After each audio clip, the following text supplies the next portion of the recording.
বন্ধুরা, আমরা এখন আছি চা বাগানের ভিতরে। এটা হলো খাসিয়াপল্লী রাজবাড়ির সামনে যে চা বাগানটা আছে, সেই চা বাগানে আমরা এখন অবস্থান করতেছি।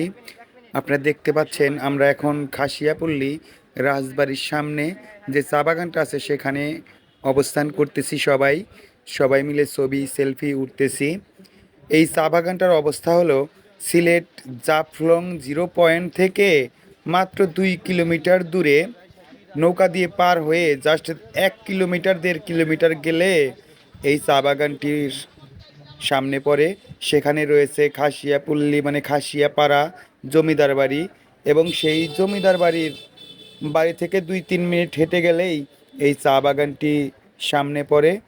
তো আমরা একসাথে কয়েকটা জিনিস দেখার জন্য এই চা বাগানের এখানে এসেছি। আমরা এখানে সেলফি তুলতেছি, অনেকেই এখান থেকে চা কিনতেছে, কেউ আবার চা খাচ্ছে। আসলে প্রথমবার আমরা এরকম বাস্তবে চা বাগান দেখলাম। তো অনেকেই মজা করে সেই চা বাগানটা ঘুরে ঘুরে দেখতেছে, কেউ সেলফি উঠতেছে। তো আপনারা যদি সিলেটে যান, জাফলং 0 পয়েন্টে যান, অবশ্যই এই চা বাগানে যাবেন।